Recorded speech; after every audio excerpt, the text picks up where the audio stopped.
Bienvenidos al campus virtual del ciclo 2018-2. Soy la profesora Débora Ponce del curso de Educación Cívica y en la semana 1 tocaremos el tema de derechos humanos. El bloque número 1 corresponde en Cívica a lo que vendría a ser el tema de derechos humanos. Desde que estamos pequeños nos mencionan a nosotros que tenemos derechos. Pero también hemos escuchado que hay personas que defienden los derechos de los animales, otras personas que manifiestan que si hablamos de seres vivos, hasta las plantas también tendrían derechos.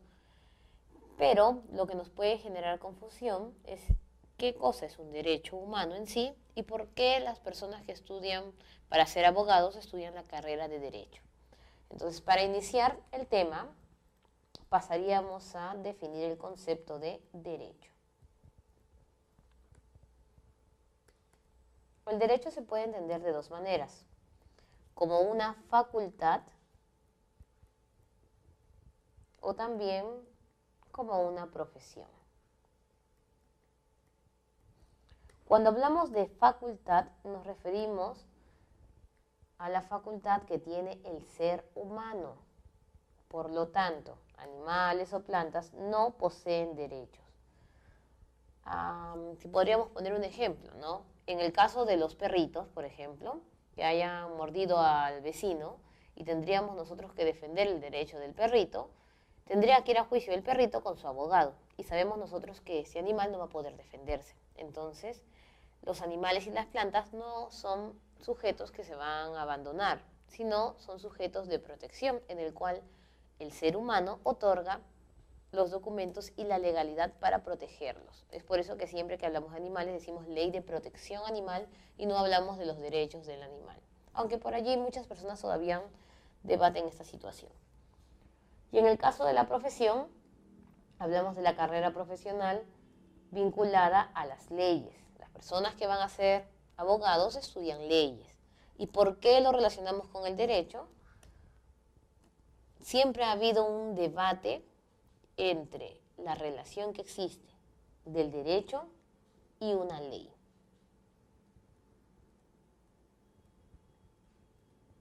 Algunos sustentan que existe el derecho primero y por consecuente creamos una ley que proteja dicho derecho. Mientras que hay otro sector que nos menciona lo contrario. Primero existe la ley y en base a esa ley se otorga la existencia de un derecho. Los que manifiestan la segunda posición dirían que si desaparecen todos los códigos penales, la Constitución y aquel documento que sustenta el derecho, nos quedaríamos sin derechos. Pero aquellos que mantienen la primera posición dicen que si nos quedásemos sin ningún documento, igual nosotros tenemos derechos. Este debate se ha dado en las ramas de la carrera como profesión y habla del debate de los que son los jus naturalistas y los jus positivistas.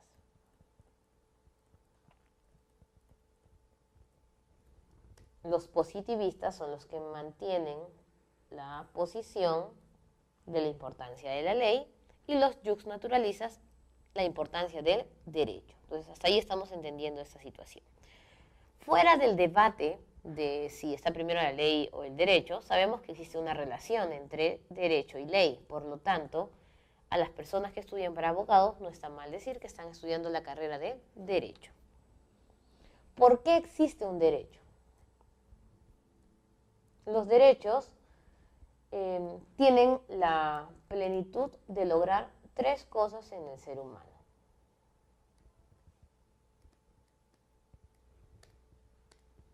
Desarrollar su dignidad, lograr el uso de su libertad y sustentar la importancia de la igualdad. ¿Qué significa dignidad? Siempre hemos usado nosotros el término de yo soy digno, esta persona es digna, o hacemos bromas que han perdido la dignidad. ¿Qué significa entonces ser digno? Simplemente es el valor que tiene el ser humano frente a otros seres vivos, llámese animales o llámese plantas. La libertad se relaciona con los derechos porque nosotros somos conscientes y responsables de tomar diferentes decisiones. Pero estas decisiones no pueden afectar a otras personas. En otras palabras, nuestra libertad empieza en nosotros y termina cuando estamos transgrediendo la libertad o los derechos de otra persona. Y la igualdad se manifiesta en todo tipo de derecho porque todos tenemos derechos, sin importar lugar de procedencia, color de piel, forma de manifestarnos, idiomas, nada. Todos tenemos derechos. Y ahora, algunos dirán, si usted ha manifestado que el derecho es una facultad del ser humano, entonces, ¿por qué decirle derecho humano? Sería como redundar. Ahora, ¿por qué razón tenemos nosotros el concepto de derechos humanos y el concepto aparte de derecho? Porque existen tres tipos de sujeto de derecho. El primer sujeto de derecho es la persona natural. Es decir, cada uno de nosotros. Y aquí se aplica el concepto de derecho humano. Pero también existe otro sujeto conocido como persona jurídica. Y la persona jurídica son las asociaciones que forman las personas naturales. Y si pensábamos que solo existían esos dos tipos, tenemos también el concebido. ¿Quién es el concebido? El bebé que se encuentra en el vientre de la madre, es decir, el que todavía no nace. Eso nos da a entender que la ley, en este caso obviamente peruana, está en contra del aborto, puesto que quitarle la vida a un concebido sería ir en contra de un sujeto de derecho, y como su nombre lo dice, todo sujeto de derecho tiene derechos. El aborto solo está permitido en el caso del Perú, cuando es natural, es decir, la madre no lo provocó, y en segundo lugar, cuando es un aborto terapéutico, es decir, que la mamá y el niño están en riesgo de fallecer a la hora del nacimiento. Muy bien, ahora que ya hemos entendido los conceptos que se pueden relacionar con el derecho, pasamos a hablar netamente a lo que son los derechos humanos. Y sabemos nosotros que estos derechos se han ido creando por diferentes periodos históricos. Y también no solamente se han creado distintos tipos de derechos humanos, sino que tienen características, así tengan una u otra clasificación, iguales. Vamos a empezar entonces con las características que poseen los derechos humanos.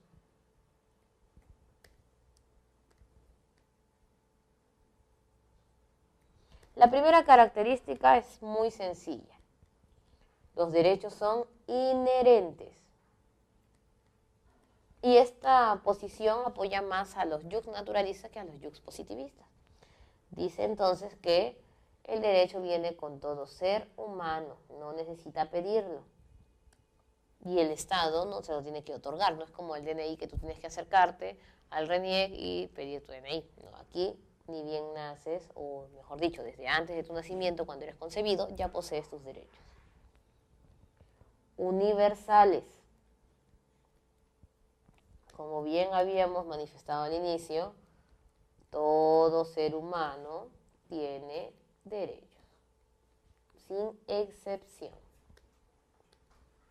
Tercera característica, incondicionales. Esta posición va un poco en contra de los jus positivistas, es decir, no está sujeto a ley.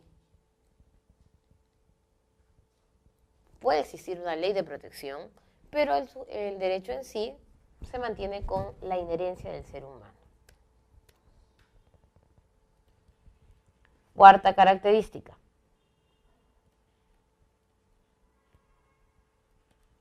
Inalienables.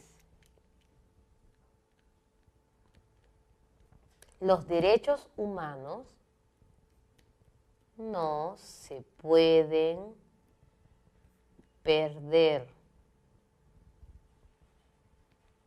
ni quitar, y ni renunciar a ello. Algunos manifiestan que hay una característica conocida como inalienables y la otra conocida como irrenunciables, pero van ligadas a ello. Por allí ustedes se acordarán, ¿no? Y los que están en las cárceles, las personas que están presas, ellos entonces sí han perdido el derecho. Y les diré que no. Las personas que están en la cárcel solamente han sido suspendidos en sus derechos. Y no se le puede suspender cualquier derecho. El derecho a la vida no se le suspende, por eso no tenemos pena de muerte. Bueno, tenemos, pero solamente en caso de traición a la patria, en caso de guerra y terrorismo, ¿no? Además, no puedes dejarlo sin comer. Otros dicen, ya que está en la cárcel, entonces no le den comida para no tener que invertir o gastar allí. No es así. Solamente se le pueden suspender el derecho de la libertad, obviamente están presos, y los derechos políticos, que tienen que ver con el voto, la participación democrática, el poder postular, entre otros. Seguimos con las características. Característica 5. Inviolables. Nadie puede vulnerar nuestros derechos porque nuestros derechos están protegidos por una determinada ley o autoridad. 6. Son indivisibles. Se reciben con un paquete, tanto en ejercicio como en edad. Sabemos que hay derechos que vamos ejecutando de acuerdo a nuestra edad. Por ejemplo, los derechos políticos al cumplir 18 años. Sin embargo, nosotros, desde que estamos en el vientre materno, tenemos todo nuestro paquete de derechos. Además de eso, nadie puede priorizar un derecho sobre otro. Todos son importantes. No puede venir el presidente y decir, debido a los problemas de hambruna, vamos a quitar dinero a la educación para priorizar lo que es la nutrición. Y no puedes quitarle el derecho a ser educado por simplemente tener que satisfacer otro derecho. Se tienen que ver formas en las cuales los dos derechos sean protegidos. 7. Sin embargo, a pesar que no existe un derecho más importante que otro, sí existe una interdependencia.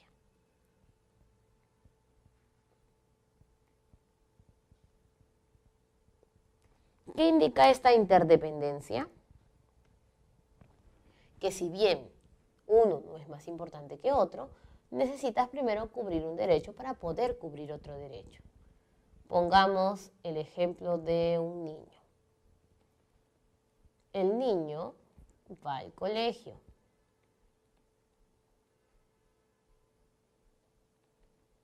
Pero para poder ir al colegio, el niño tiene que haber desayunado.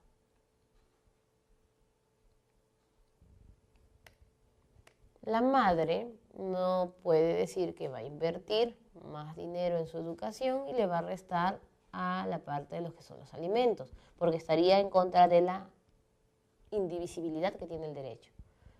Pero tiene que cubrir sí o sí primero la alimentación para que pueda ir al colegio. Ustedes se han dado cuenta que los niños que no se alimentan bien en el colegio tienen sueño. ¿Y qué pasaría, tomando un supuesto, que este niño fallece?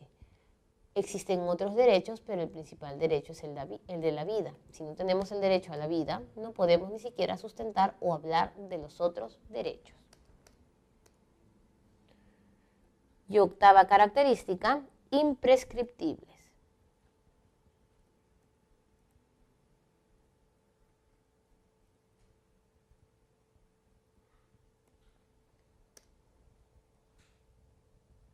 Los derechos son reconocidos e integrados, es decir, no tienen fecha de vencimiento.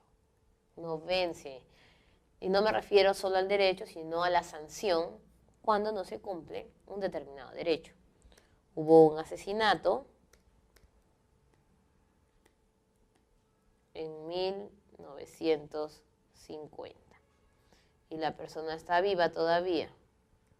para el año 2018. Encuentran a la persona y no porque hayan pasado los años deja de haber asesinado a alguien y no tenga que pagar los cargos. Obligatoriamente, pasen los años que pasen, la persona tiene que hacerse responsable de lo que ha sucedido. Tengan cuidado con lo que son derechos políticos, debido a que hay algunas sanciones políticas que tienen fecha de vencimiento. Dejan el cargo, por ejemplo, de presidente o de congresista y tienen 5 años para poderse abrir un proceso. Terminado ese tiempo, la persona prácticamente queda absuelta de lo sucedido. Entonces aquí tenemos nosotros las principales características. Y ahora sí, como lo habíamos prometido, pasamos a analizar los tipos de derechos humanos. Y estos tipos de derechos humanos se hacen en función de la evolución histórica.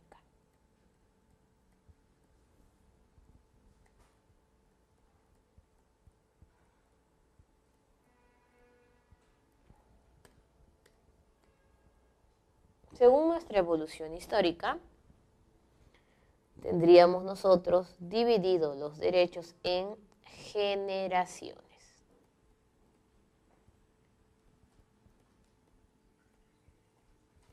Y tenemos 3 generaciones. Por lógica, tendríamos nosotros primera generación, segunda generación y tercera generación. La primera generación se caracteriza no solamente por el hecho histórico que vamos a mencionar, sino por tener la característica de todos estos derechos de ser individuales, mientras que los de segunda y tercera generación, ambos son colectivos. Ahorita vamos a poner un ejemplo para poder entender esta parte. Los derechos de primera generación, además de ello, se clasifican en 2. Civiles, como son los derechos fundamentales, y políticos, relacionados con nuestra participación ciudadana en la democracia. Los de segunda generación los vamos a dividir en económicos, relacionados con el trabajo o las propiedades, sociales, como son el de la educación, y culturales, como es el acceso a una biblioteca.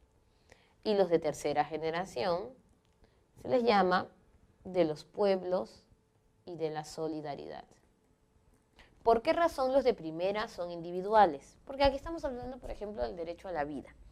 Si una persona asesinara a varias personas en un mismo centro, se le sancionaría por lo que es un genocidio, es decir, por la cantidad de personas que asesinó.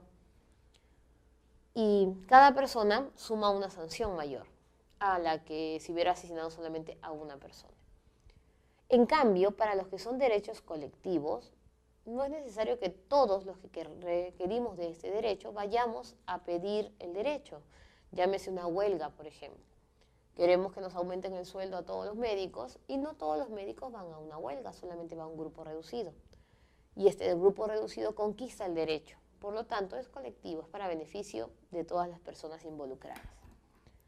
Pero habíamos manifestado que la evolución de las generaciones era una evolución histórica. Entonces, ¿dónde encontramos el plano histórico en estas generaciones? Es cuando se han creado.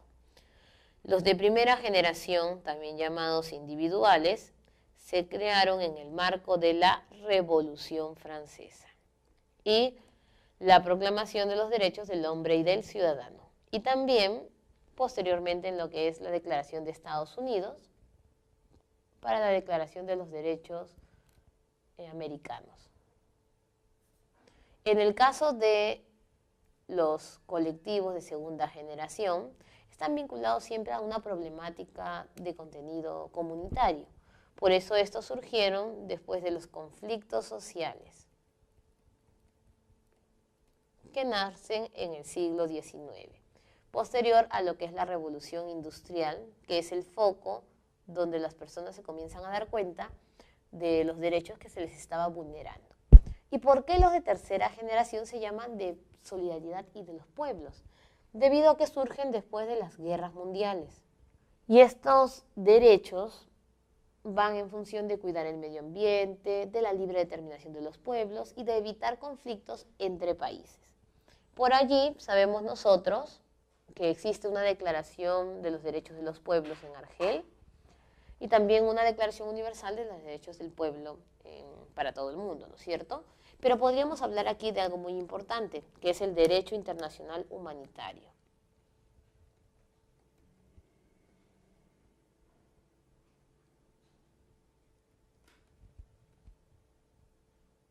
Todos piensan que el DIT es un derecho que le pertenece a los de tercera generación y no es así. El derecho internacional humanitario solo es un documento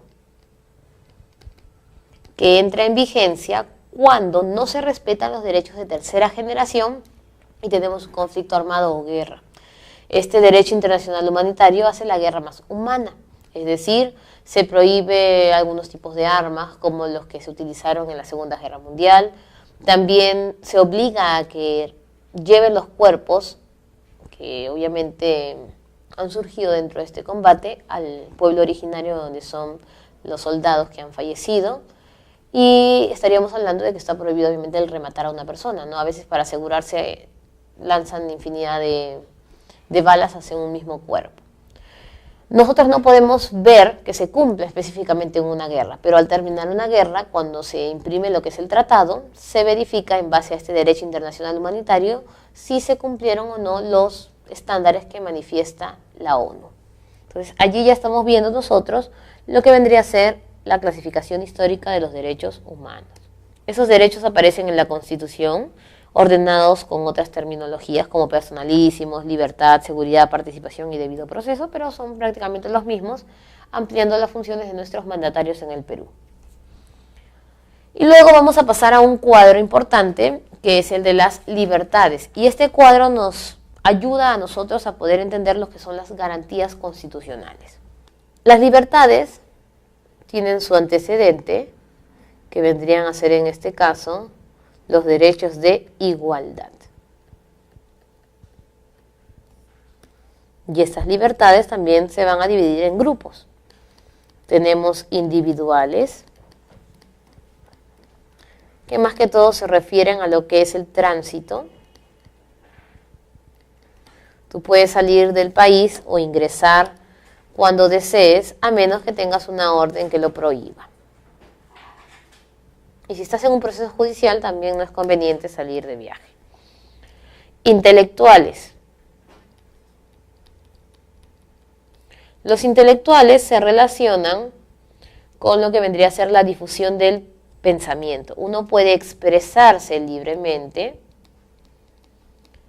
sin transgredir a otra persona porque nos pueden denunciar por difamación y sin caer en lo que es el proselitismo terrorista, no de cualquier partido político. Tenemos también las libertades civiles.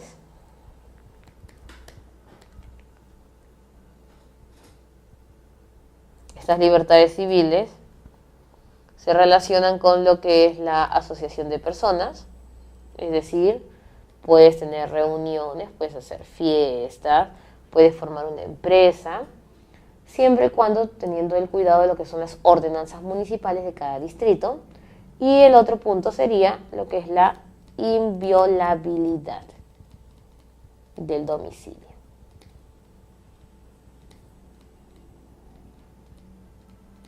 Nadie puede ingresar a tu casa si no tiene una orden del juez, así sea la policía o las mismas Fuerzas Armadas, a menos que estemos en un régimen de excepción, como es el estado de emergencia o el estado de sitio, en el cual las autoridades, y es un tiempo corto, no es que sea todo un año, en los cuales pueden ingresar a revisar las viviendas según el pedido de lo solicitado.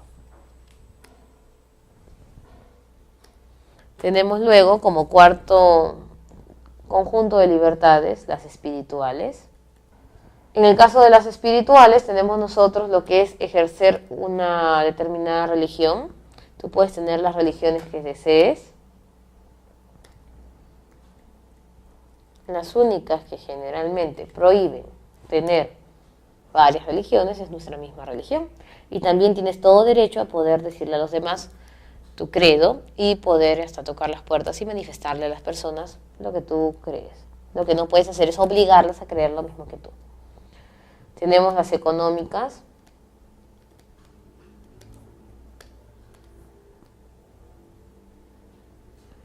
En el caso de las libertades económicas nos referimos a lo que es la propiedad. Tienes derecho al trabajo, un trabajo legal y libre, es decir, no está permitida la esclavitud, ni que trabajes gratuitamente.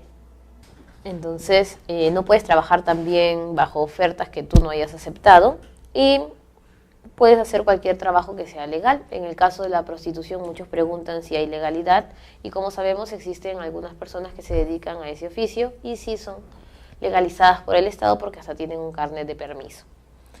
En ese caso no estamos manifestando de que debas trabajar de esa manera, pero estamos explicando lo que consiste el derecho del trabajo libre y legal. Además de eso, también tenemos ahí el tema de la herencia. Todos pueden recibir una herencia siempre y cuando tengas a un familiar que posea un bien que pueda ser heredado. Y aquí va lo más importante, el tema de seguridad personal.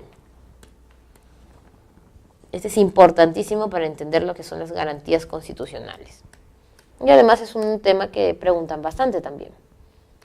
En seguridad personal sabemos que tú tienes el derecho a presunción de inocencia. Tú eres inocente hasta que se le demuestre lo contrario, y no de forma verbal, sino en un juicio, lo que se le llama el debido proceso. Y cuando hablamos del debido proceso nos referimos al tiempo adecuado, con el juez especialista de lo que te han llevado a ti a juicio. Además que tienes derecho también de poder tener una apelación a la sanción que puedan darte o que tú quieras mandarle a otra persona, ¿no es cierto? Luego también tenemos aquí que no hay prisión por deudas.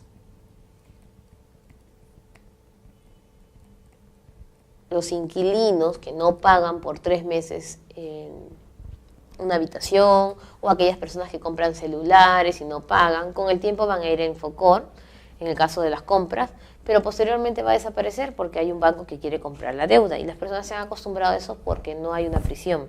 Y en el caso de las viviendas uno tiene que en el contrato colocar lo que es el allanamiento, porque si no colocas ese inciso, cuando tú quieras desalojar a una persona, más bien tú vas a tener la denuncia judicial por no aplicar un debido proceso de desalojo.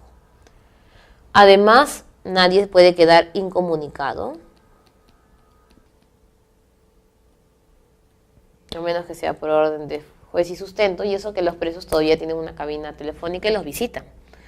Tenemos luego la detención policial, no puede pasar de 24 horas a menos que un fiscal solicite una ampliación, de repente por la lejanía del lugar. No estás obligado a hacer lo que la ley no manda, ni impedido hacer lo que se prohíbe. En este caso estamos hablando del famoso vacío legal. Como todos tenemos complicación con el vacío legal, vamos a poner un ejemplo facilísimo. Tenemos aquí un cartel que dice paradero. Y aquí colocas tu carrito. ¿Sucede algo? No, porque estás ubicado debidamente. ¿Qué pasa si aquí dice prohibido estacionarse y dejas tu carrito? Obviamente que tienes una multa. Pero ¿qué sucedería si lo dejas en una tercera posición? No tiene ni prohibido ni tiene paradero. Ese es el famoso vacío legal que muchos utilizan para ganar juicios.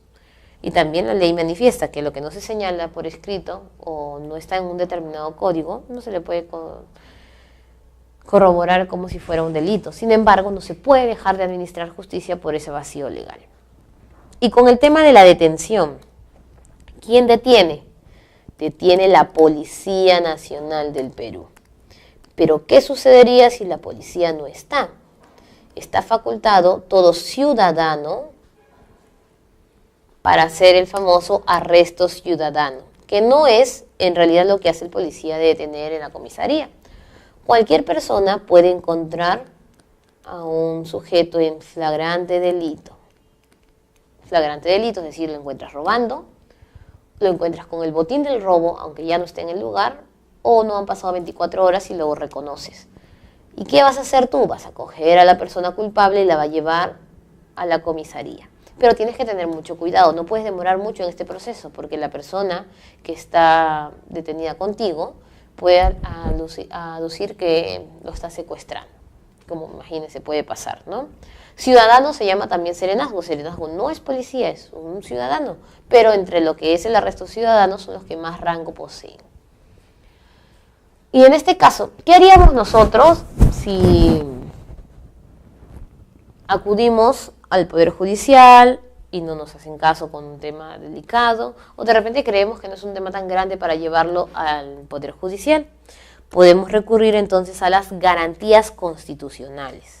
Estas garantías constitucionales se relacionan con las libertades, por eso es que decía que hay que tener mucho cuidado cuando estudiamos las libertades. Empezamos por manifestar que una garantía constitucional no es una garantía de protección. No es esa que se pide cuando está siendo acosado y para que no te pase nada. No, eso no es. Esa es garantía de protección y el otro es garantía constitucional. Se llama así porque aparece en la Constitución. Es un instrumento legal que evita el abuso del poder y la violación a los derechos. Se encuentra en el artículo 200 de nuestra Constitución. Estas garantías son 6. Acción de habeas corpus,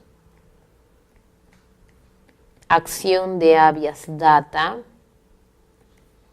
acción de amparo,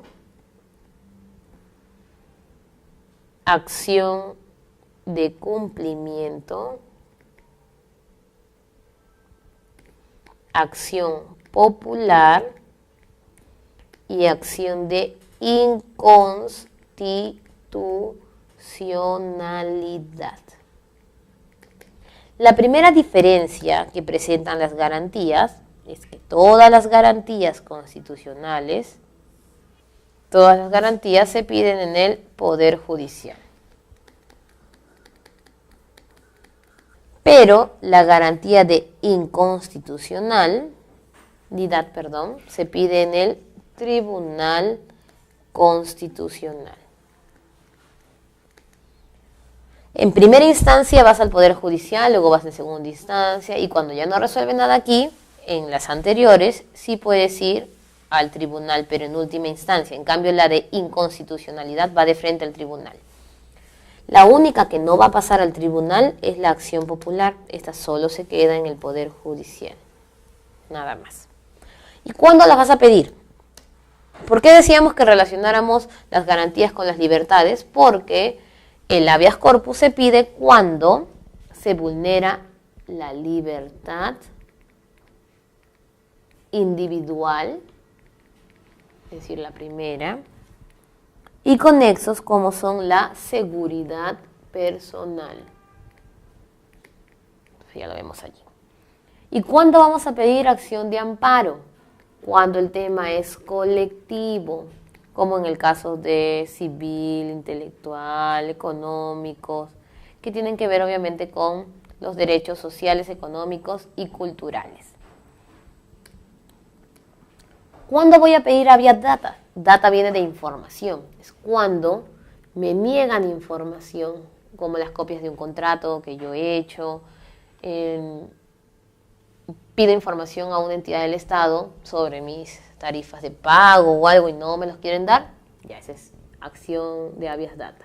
Y también cuando muestran información privada, íntima, familiar, no necesariamente tiene que ser algo malo, como todos imaginan un video grabado sobre ti o algo así, no. Así tú veas que han mostrado alguna foto o video que es algo bueno, igual no tienen la autorización de mostrarlo y generalmente es con temas de índole sexual o también con lo que vendrían a ser contratos, trámites familiares que se mantenían en secreto y salen a la luz porque una persona X lo dio a conocer. En el caso de cumplimiento popular e inconstitucionalidad tiene que ver con el tema de las leyes. Explico aquí. Cumplimiento es cuando no cumplen la ley, su nombre lo dice. No se cumple la ley o norma. Y generalmente, ¿quién es? Una autoridad. Y no solamente es una ley o norma, también puede ser que no se cumple un dictamen judicial. El juez dice que te repongan en el trabajo en el que estabas y no lo acepta.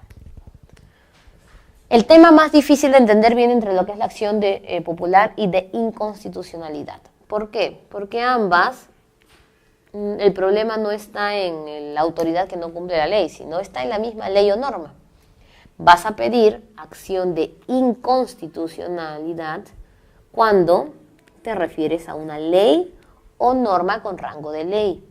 Y vas a pedir acción popular cuando simplemente es una norma. ¿Y cómo sabemos nosotros cuando es una ley o una norma? Es muy fácil.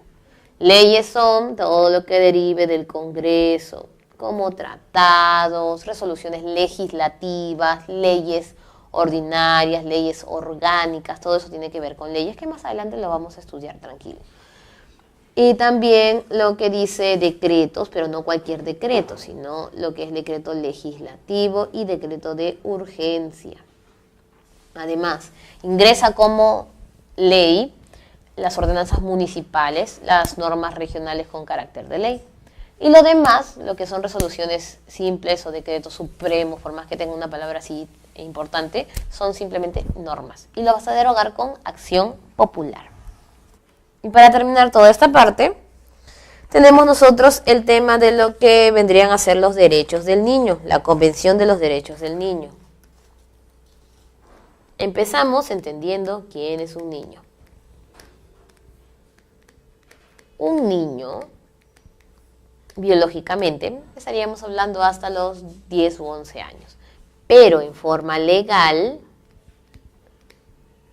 en el caso del Perú, eres niño hasta que cumplas los 18 años. Pasando los 18 años, dejas recién de ser niño. Existieron entonces diferentes planteamientos para llegar a esta Convención de Derechos del Niño. Primero hubieron libros que hablaban del trato que se le daba a los niños, se les trataba como adultos, no se les dejaba opinar, creían que todos sus criterios del niño estaban mal, los vestían como adultos. Entonces, posteriormente a esto, se crea lo que vendrían a ser los derechos del niño, basados en los derechos de Ginebra. Estos derechos de Ginebra simplemente eran 5 artículos que protegían al niño en una guerra después de la Guerra Mundial. Posteriormente a esto se da la Declaración de los Derechos del Niño, que tienen 10 artículos, que son los que siempre nos enseñan en el colegio, son fáciles de entender. Y posteriormente a eso aparece lo que es la Convención de Derechos del Niño. Y esta convención manifiesta que nosotros tenemos 54 artículos de protección para el niño. ¿Cuál es el problema? En materia de concepto, lo importante era que se veía al niño como el centro, se le daba interés superior al niño y obviamente estábamos hablando de cero discriminación. ¿Cuál era el problema? La cantidad de artículos. Y como ustedes saben, según lo que faculta la ley, nosotros debemos conocer nuestros derechos. Si de por sí nuestra declaración tiene solamente 30 artículos y no los conocemos, imagínate un niño aprendiendo 54 artículos. Es por eso que nos quedamos enseñando siempre en los colegios lo que es los 10 artículos de la Declaración de los Derechos del Niño. Estos derechos que se manifiestan van en función del desarrollo normal del niño, un alimento más educación, no explotarlo y obviamente tratarlo debidamente como un sujeto de derecho. Y eso vendría a ser entonces nuestra parte final del tema de hoy.